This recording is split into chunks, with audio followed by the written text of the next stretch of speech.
Kaidah pertama dalam Al-Quran yang harus kita perhatikan adalah berbicaralah dengan perkataan yang baik. Wa qulu linnasi husna, berbicaralah kamu dengan manusia dengan baik. Abu Hurairah berkata, walladzi nafsi biyadihi la takallama bi kalimatin aw baqat dunyahu wa akhiratuhu. Demi Allah, orang ini sudah mengatakan kalimat yang telah meruntuhkan kehidupan dunia dan akhiratnya dia. Jadi gara-gara ngomong begitu, maka menjadi runtuh dunia dan akhiratnya dia. Hanya karena dia punya kebanggaan mengatakan tak kira sapora masuk ke Allah, ben-ben tak kira masuk surga aja. Karena dia tidak sabar menasihati, dia tidak sabar berdakwah. Kita nasihati, lalu kita doakan. Jadi yang memberi petunjuk itu nanti Allah, kita hanya menyampaikan saja. Ibnu Qayyim itu kan menasihati orang yang sudah biasa puasa Senin Kamis, jangan merendahkan orang yang susah untuk puasa Senin Kamis. Baru jam 10 sudah lapar, apa dia itu kan. Jadi ada kesombongan. Ada orang yang kemudian sudah sering sholat tahajud, lalu kemudian cukup. Jadi ada rasa-rasa ujub itu. Padahal yang memberikan dia kekuatan untuk sholat tahajud dan dia untuk puasa Allah, itu rahmatnya itu. Qaulan sadida, qaulan ma'rufa, ada juga qaulan layyinan, ada qaulan baligha, ada qaulan maisura. Itu bagian dari cara kita berkomunikasi. Jadi orang yang lagi sedih, putus asa, lagi sakit, kita berbicara dengan qaulan maisura. Berbicara dengan mereka dengan memberi motivasi, semangat. Berbicara atau berkomunikasi itu ternyata bisa menjadi barometer keimanan kita, bahkan bisa menjadi barometer kita ini termasuk orang punya akhlak baik atau tidak. Man kana yu'minu billahi wal yaumil akhir falyakul khairan aw liyasmut. Salah satu bagian dari hadis yang cukup memberikan etika dalam kehidupan keseharian kita, bila kamu itu beriman kepada Allah dan hari akhir, berbicaralah yang baik. Kalau tidak bisa berbicara yang baik, diam saja. Ma yalfidu min qaulin illa ladaihi raqibun atid. Jangankan perbuatan kita, omongan kita saja, pembicaraan kita saja, tidak ada satu kata pun yang kemudian tidak dicatat oleh malaikat.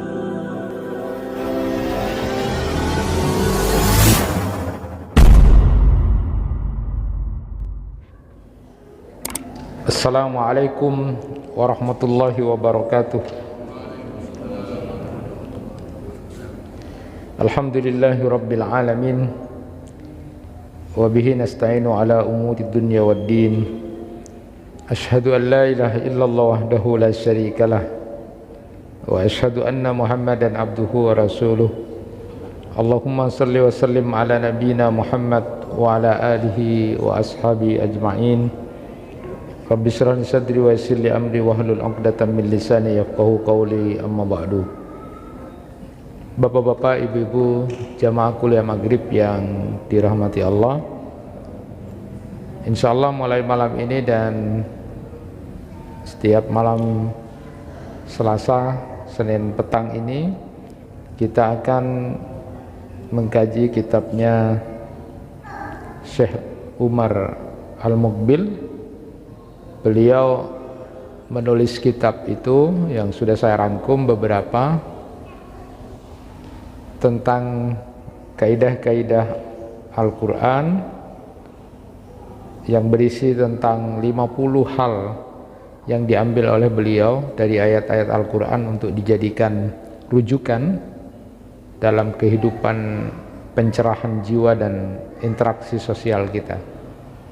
Lalu kemudian beliau juga menulis, mengumpulkan hadis-hadis Nabi yang kemudian dirangkum dalam Qawaid An-Nabawiyahnya.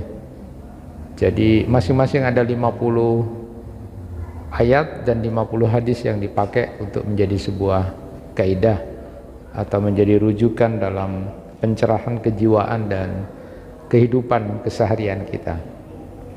Nah, malam ini kita akan mulai bahas yang pertama tentang kaidah Al-Quran yang beliau kemudian catat sebagai awal atau pertama tentang kaidah dalam kehidupan kita dalam keseharian. Beliau kemudian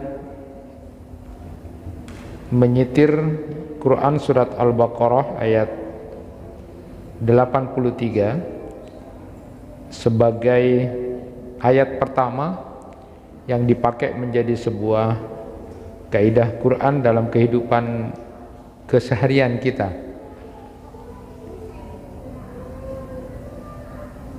Wa qulu linnasi husna, dan berbicaralah kamu kepada manusia itu dengan pembicaraan yang baik. Jadi kaidah yang pertama beliau pakai adalah kalau berbicara dengan orang yang baik, bahasanya begitu. Jadi berbicaralah dengan orang yang baik. Ini sederhana, tapi kemudian banyak dilupakan orang, banyak dilanggar orang. Oleh karena itu kemudian beliau menjadikan ini menjadi kaidah awal yang beliau pakai sebagai rujukan.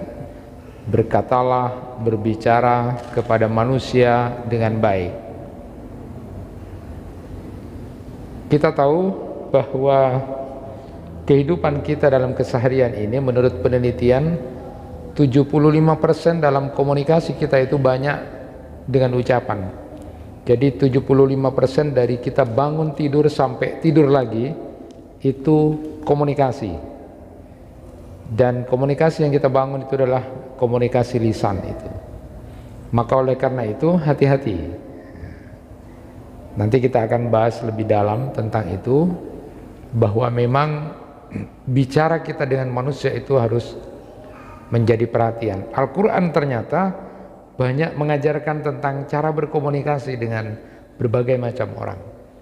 Bagaimana seorang anak berbicara kepada orang tuanya, bagaimana kita berbicara dengan seorang pemimpin, bagaimana antara teman dengan teman, bagaimana kita berbicara dengan orang-orang miskin, orang-orang yang berada seolah-olah dalam status sosial kita itu di bawah kita. Jadi tidak boleh nyakitin misalnya dan sebagainya. Ini sederhana, tapi ini justru beliau jadikan kaidah pertama yang diambil dari Al-Quran, bahwa ketika kita berkomunikasi, berbicara dengan manusia itu harus yang baik. Kalau bahasa psikolog itu, kita ini manusia punya perasaan gitu kan. Ketika di India ada seorang ilmuwan namanya Dr. Zakir Abdul Karim itu melakukan sebuah penelitian. Ada seorang perempuan disuruh untuk mencincang-cincang tumbuh-tumbuhan. Yang satunya perempuan itu disuruh ngelus-ngelus tumbuh-tumbuhan itu, daun-daun itu dengan baik, dirawat gitu. Dan itu disambung ke komputer, lalu kemudian disambung sehingga kemudian ketahuan. Singkat cerita, tumbuh-tumbuhan itu kemudian dielus-elus oleh seorang perempuan, dirawat, dikasih air gitu kan. Yang satunya suruh ngerobek-robek, pokoknya dicincang.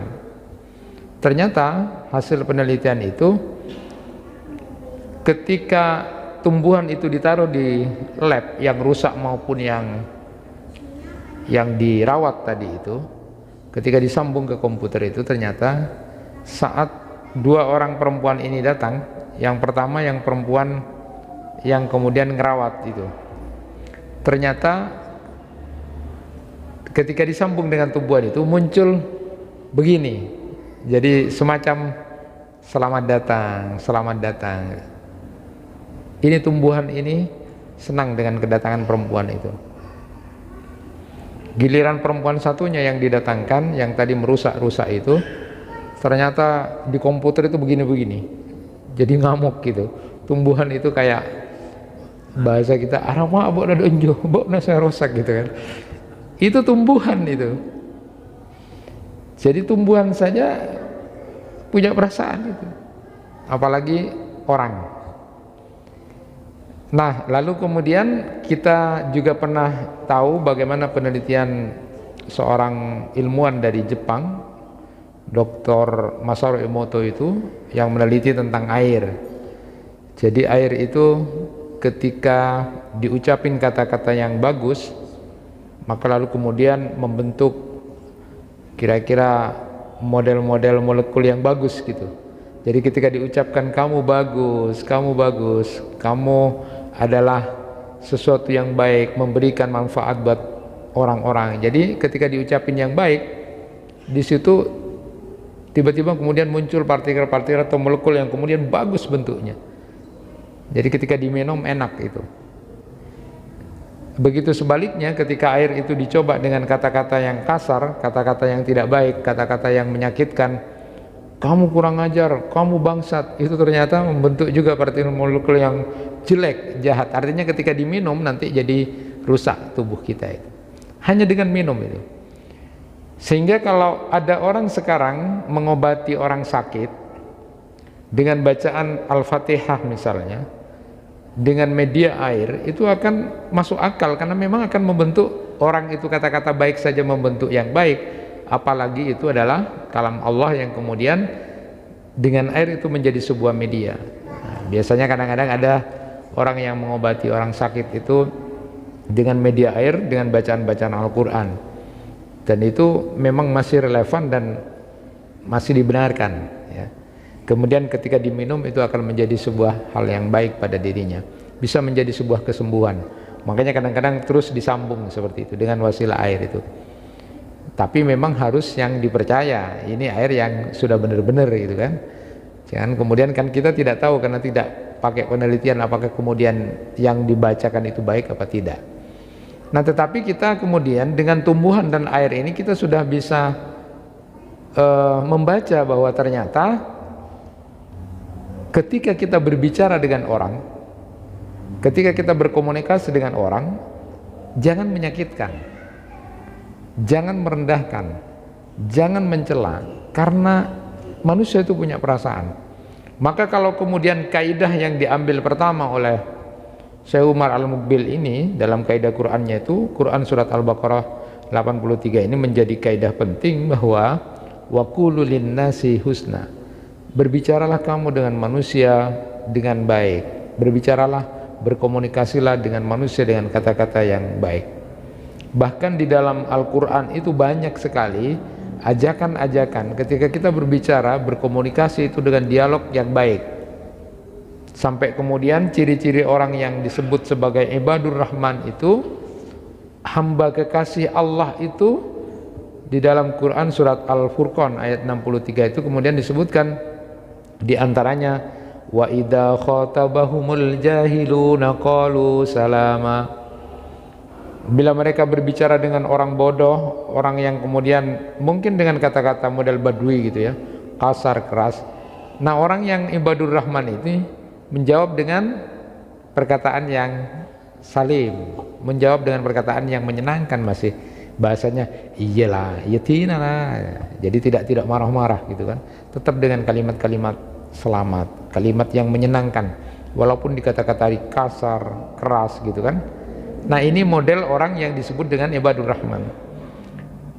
Kaidah ini ternyata banyak ditinggalkan orang, sehingga munculnya percekcokan, pertikaian, permusuhan itu yang merupakan bagian dari tipu daya setan. Itu adalah adanya permusuhan. Jadi setan itu salah satunya itu adalah tipu dayanya adalah membuat orang suka bertengkar, suka bermusuhan.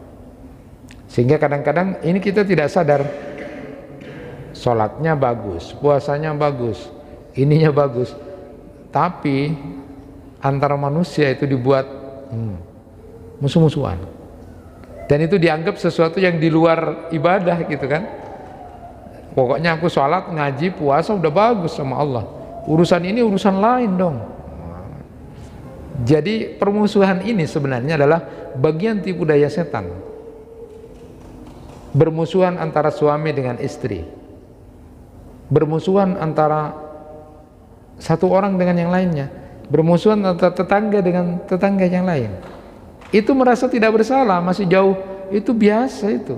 Yang penting sholat saya, urusan tetangga dengan tetangga urusan lain. Dan dimulainya pertikaian itu, percekcokan itu dari pembicaraan.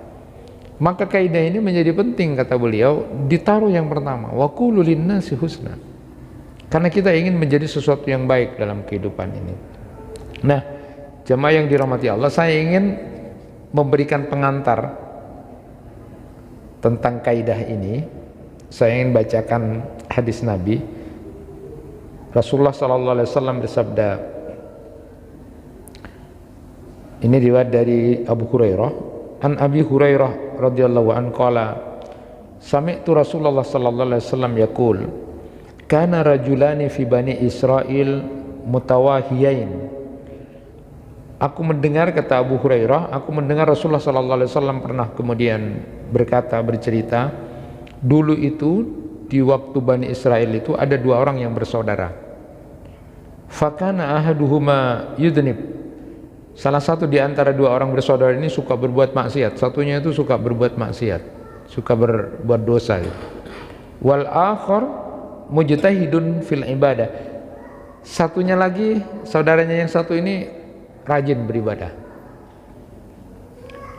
Fakana la yazalul mujtahid yara al-akhar ala dzanbi fayaqul aqsir.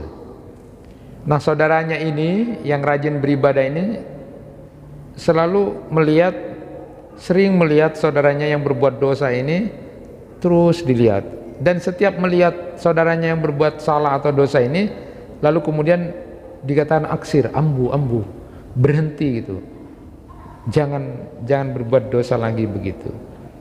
Nah, fawajadahu yauman ala dzanbin faqala lahu aksir. Nah, suatu saat ketika setiap dilihat dia melakukan salah dosa, berhenti, ambu gitu kan, suatu saat ini rupa-rupanya tidak sabar nih, saudaranya sudah tidak sabar ketika mengatakan berhenti, lalu ternyata saudaranya yang diingatkan ini yang lagi berdosa ini, melakukan salah ini, mengatakan khallini wa rabbi, sudah, tidak usah urus aku gitu kan, ini urusan aku dengan Tuhan, wes tidak usah ingatkan aku gitu kan.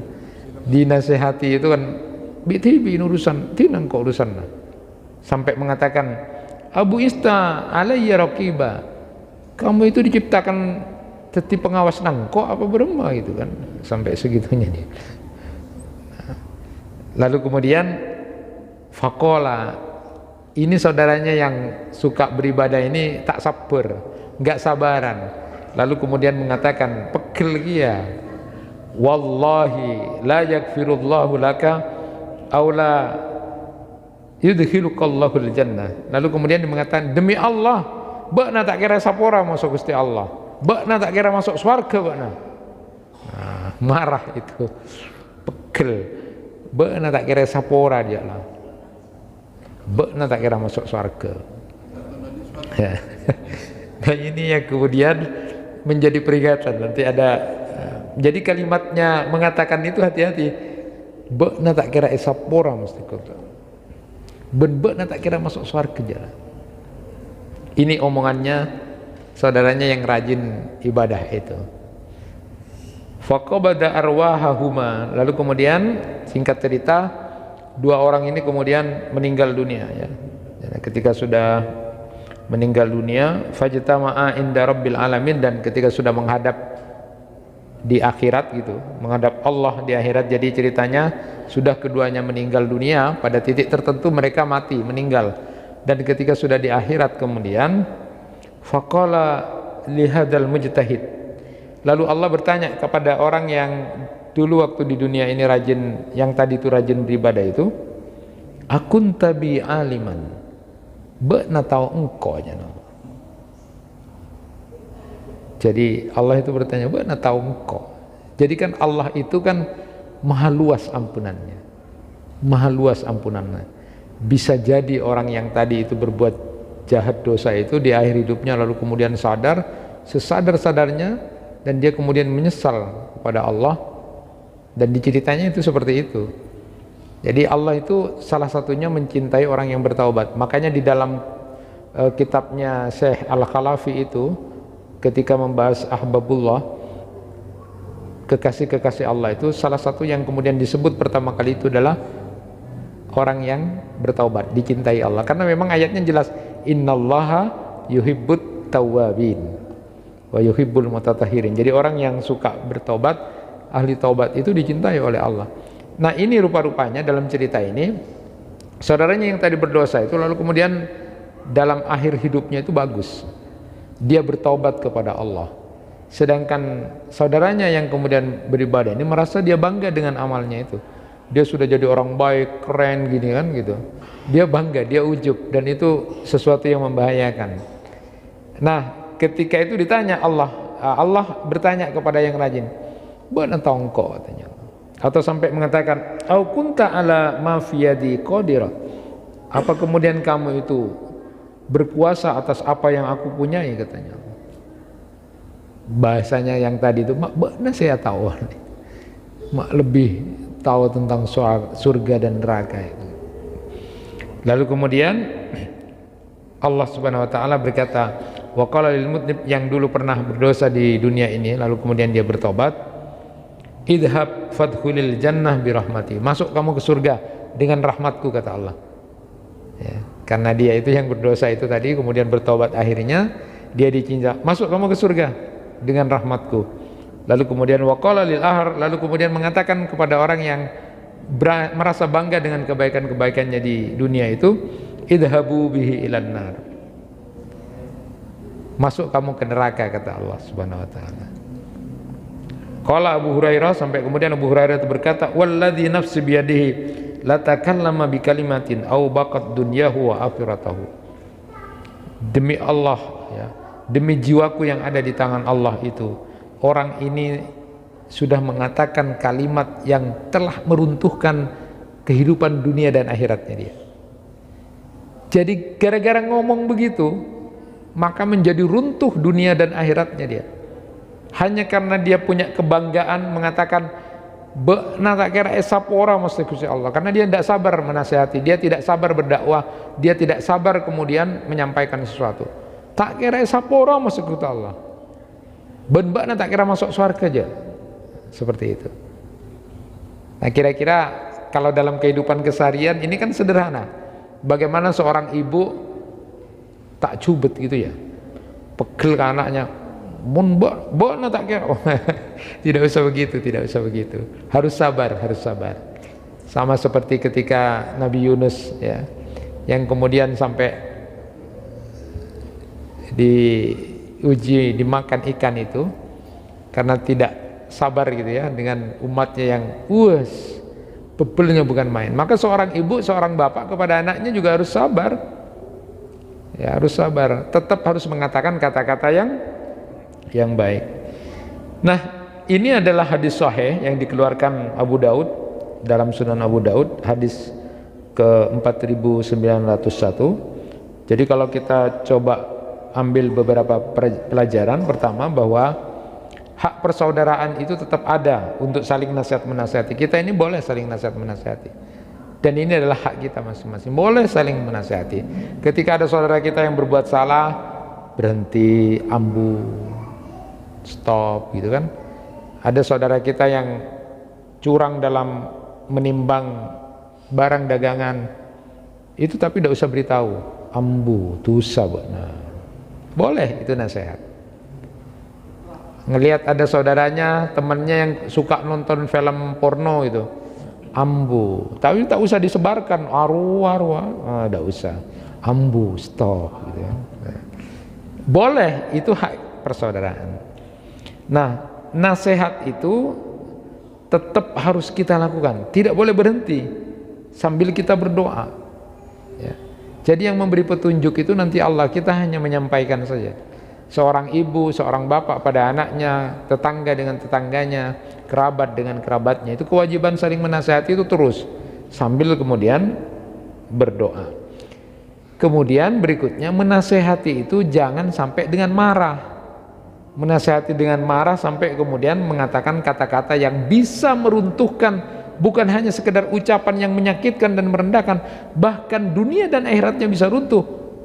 Ini jelas, ini riwayat yang kemudian memberikan gambaran, ini kan orang baik satunya, tapi karena tidak sabar dengan omongannya, dia sampai kemudian melebihi Tuhan. Tak kira sapor aja, tak kira masuk surga, pas erekan saya andi surga gitu kan. Nah, itu hati-hati, karena dirinya sudah merasa baik. Ini juga peringatan. Jadi kita jangan ujub pada diri kita itu. Makanya ketika Ibnu Qayyim itu kan menasihati orang yang sudah biasa puasa Senin Kamis, jangan merendahkan orang yang susah untuk puasa Senin Kamis. baru jam 10 sudah lapar, lapar ya itu kan. Jadi ada kesombongan. Ada orang yang kemudian sudah sering sholat tahajud, lalu kemudian bokna lalakona teduh poe joko. Jadi ada rasa-rasa ujub itu. Padahal yang memberikan dia kekuatan untuk sholat tahajud, yang memberikan kekuatan dia untuk puasa, Allah itu, rahmatnya itu. Jadi tidak boleh kemudian saling merendahkan. Kata-kata itu tidak boleh kemudian ada kebanggaan buat kita, karena semuanya Allah yang menolong. Jadi kita tidak boleh merendahkan orang yang berdosa itu, tapi kemudian kita ingatkan sambil doakan.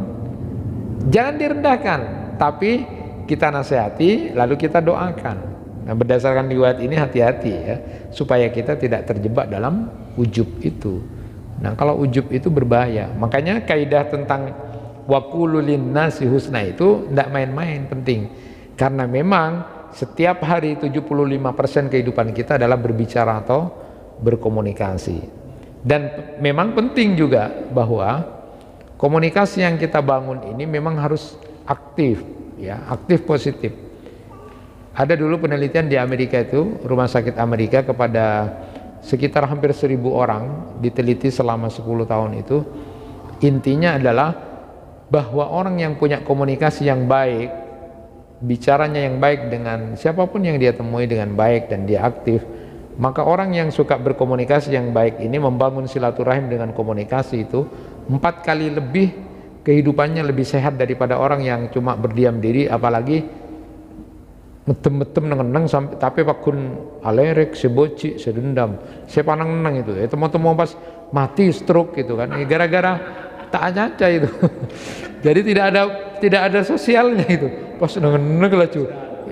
Jadi bener orang sabar. Aroma eta mau mati ya. Ya cari ongkulan neng gitu betet gitu kan.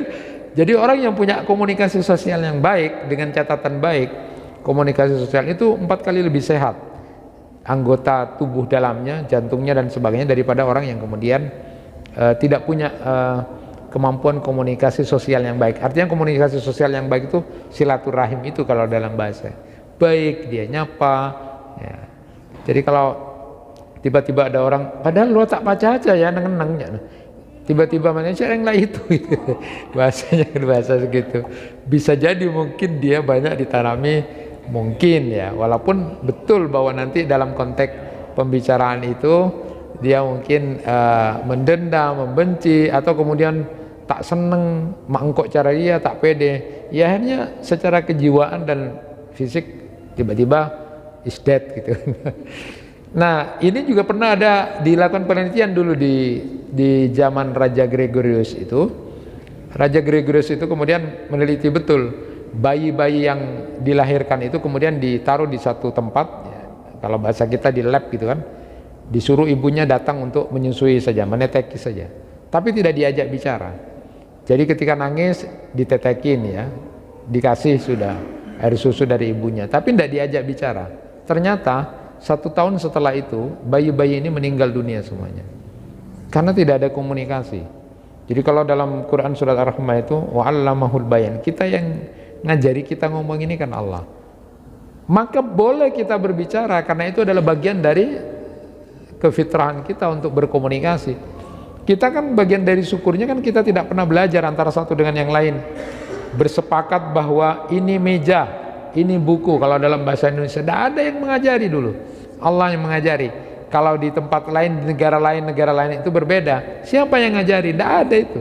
Tiba-tiba sudah sepakat kita bisa berbicara, berkomunikasi karena Allah yang mengajarkan itu.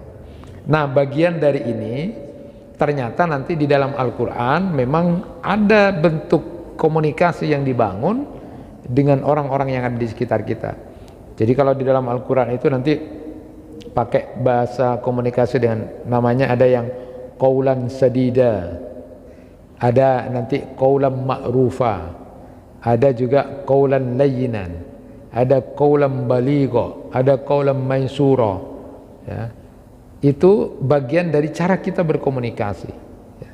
Seperti misalnya nanti kita akan bahas misalnya model komunikasi kepada orang yang lagi putus asa, sedih, sakit. Itu kalau berbicara dengan mereka itu dengan qaulan maisura ya, perkataan yang bisa memberikan motivasi dan harapan.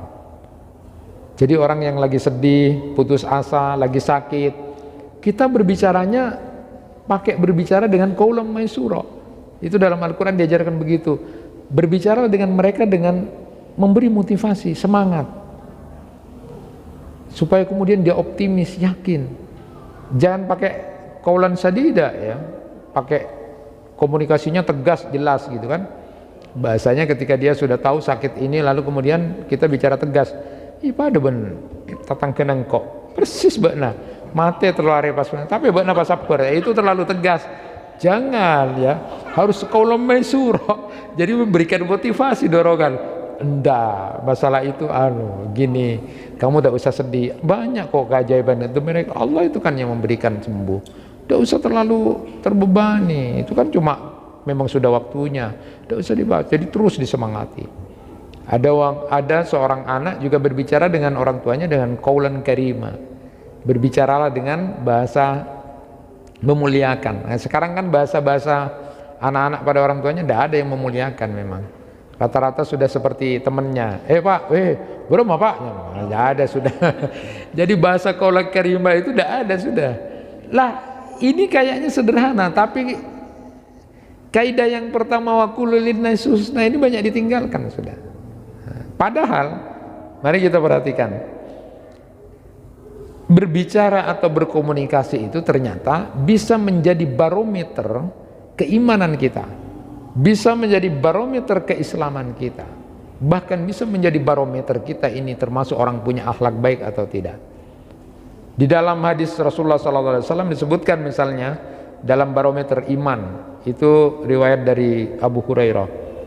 Ini sudah hadis yang sudah masyhur.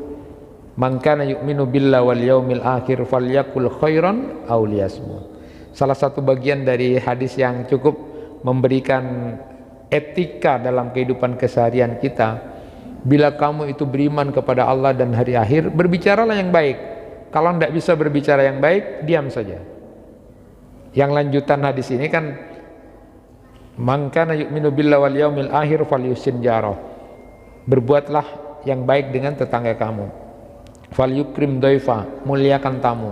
Ini adalah bentuk-bentuk yang kemudian mengajarkan kepada kita, terutama yang tadi itu, siapa yang beriman kepada Allah dan hari akhir itu, maka berbicaralah yang baik, atau kalau tidak bisa berbicara yang baik, diam. Jadi barometer keimanan, omongan kita ini, cara bicara kita ini, cara berkomunikasi kita dengan orang lain, kepada orang-orang dekat kita, kepada suami kita, kepada istri kita, kepada anak-anak kita, kepada sahabat kita, kepada tetangga kita, dengan siapapun kita berbicara, maka berbicaralah yang baik. Kalau tidak bisa berbicara yang baik, diam saja. Ini menjadi barometer iman kan, karena hadisnya siapa yang beriman kepada Allah dan hari akhir, barometernya adalah dia suka berbicara yang baik. Karena kalau dia tidak bisa berbicara yang baik, maka dia lebih baik diam. Itu konsep keimanan dia dalam komunikasi dengan sesama manusia. Kita tahu juga di dalam Al-Quran Allah Subhanahu Wa Taala sudah menyebutkan ma yalfidu min qaulin illa ladaihi raqibun atid. Tidak ada satu kata pun yang kemudian tidak dicatat oleh malaikat. Ibu bapak berkata apapun itu dicatat oleh malaikat. Jadi tidak ada satupun yang kemudian terlepas dari catatan malaikat itu. Maka berbicara pun harus hati-hati, terutama ketika tidak ada orang atau kemudian ada orang tertentu yang kemudian kita marah. Tidak ada satupun yang kemudian terlepas dari catatan malaikat itu.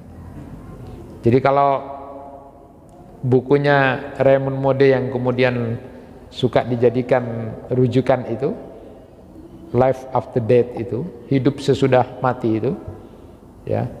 Hidup sesudah mati, yang ini adalah seorang dokter ahli mengobati penyakit beberapa pasien, dia seorang ahli sudah, tapi lalu kemudian dia ditanya oleh seorang mahasiswanya, ketika ditanya, dok, orang mati itu kemana gitu kan, ditanya orang mati itu kemana katanya. Lah dokternya ini kan seorang akademisi ya, dia tidak bisa menjawab langsung tanpa ada penelitian. Dia jawab, saya tidak bisa menjawab tentang itu. Tunggu dulu, saya akan mengadakan penelitian. Karena tidak boleh dijawab misalnya, dok, orang mati itu kemana? Ya pokoknya menghadap Tuhan. Nah, tidak boleh begitu. Jadi harus dijawab secara ilmiah gitu kan, secara akademisi. Lalu dokter ini singkat cerita kemudian mengadakan penelitian, rumah sakit itu di Amerika itu disuratin untuk kemudian mengirimkan nama-nama pasien yang pernah mati lalu hidup lagi. Ada yang mati 3 jam, siapa orangnya dicatat. Ada yang mati 6 jam lalu hidup lagi gitu kan. Nah semuanya itu lalu kemudian terkumpullah dalam catatan ini, dalam penelitian ini 100 orang yang pernah mengalami hidup lagi, mati beberapa waktu jam lalu kemudian hidup lagi, atau waktu setengah hari tahu-tahu hidup lagi. Dari 100 ini 86 pasien itu yang sudah hidup lagi ini kemudian menjawab sama 86. Rata-rata mereka menjawab bahwa aku kemudian seolah-olah pisah dari tubuhku gitu. Melihat ada orang-orang nangisi, istriku nangisi, suamiku nangisi, anak-anakku nangisi, itu cerita dia. Dia tiba-tiba sudah keluar tapi dia melihat ditangisi orang.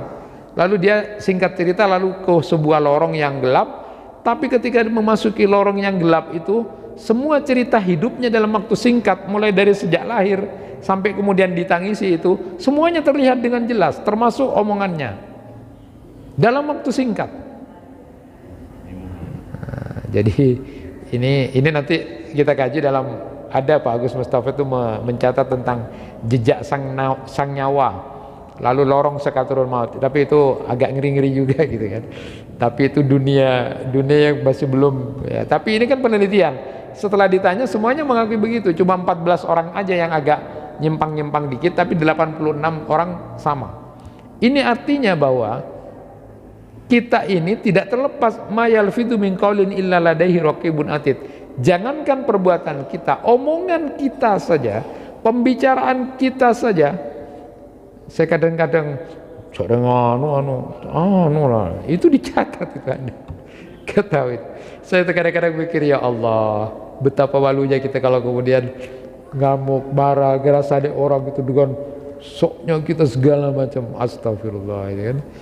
Nah, tapi dalam konsep yang pelanggaran seperti gibah, ngerasani orang itu, cara minta maafnya kalau gibah itu cukup bisa dengan pertama mendoakan kebaikan orang yang sudah gibahi, terus didoakan itu. Nanti kalau ditimbang sama Allah, oh ini orang ini memang ngerasani ini dosa, tapi ini terus doakan terus ya. Ini nanti bisa jadi kemudian bagus. Tidak harus dengan cara mengakui, itu katanya Ibnu Qayyim itu kan ditanya, apakah sama orang yang punya dosa ghibah itu lalu kemudian minta maaf sama orangnya?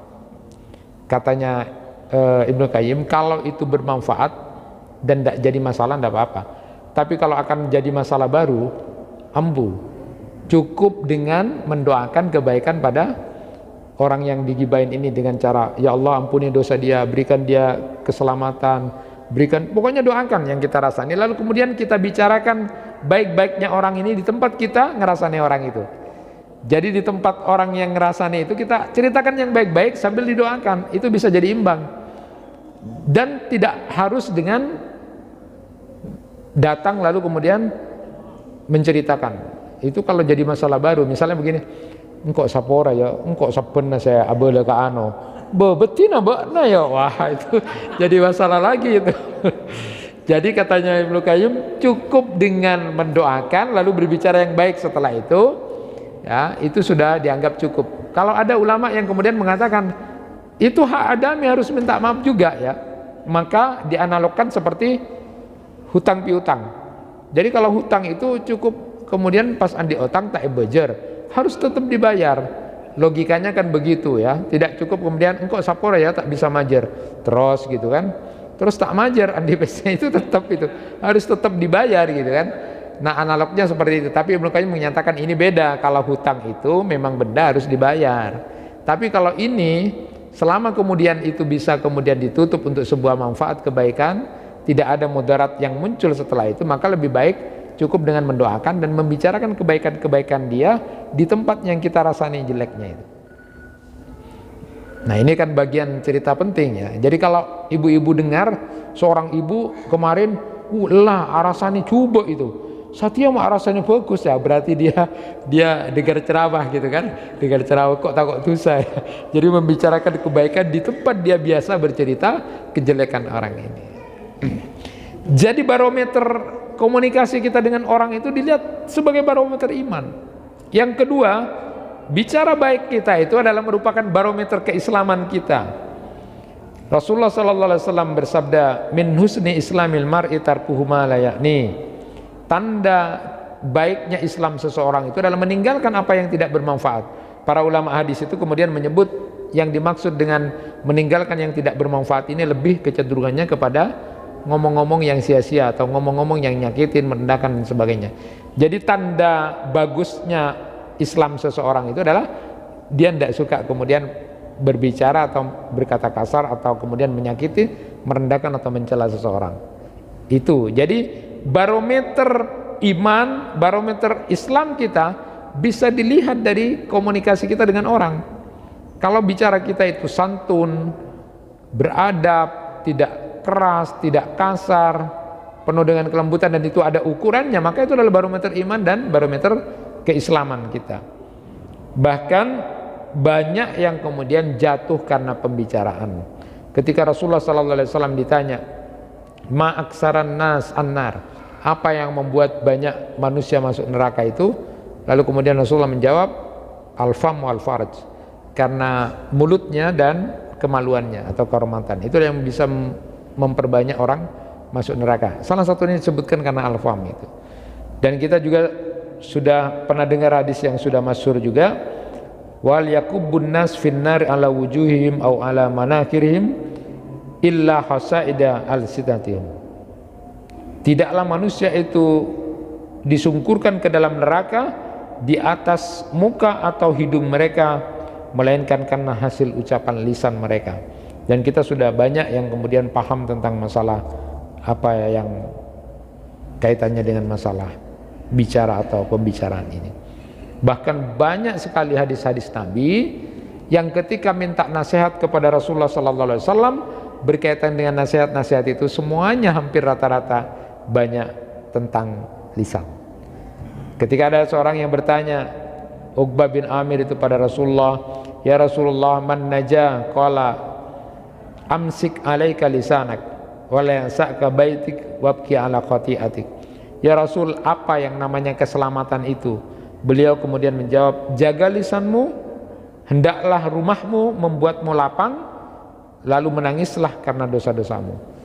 Jadi yang membuat keselamatan itu kata Rasulullah, pertama jaga lisan, lalu kemudian pas seneng bakna bengkona bakna. Jadi walaupun rumahnya kecil sederhana pas seneng ya, rumahnya luas pas seneng ya. Saya palang sela rumahna bengkona kene tak seneng tak nyaman, itu palang. Jadi ya panyaman.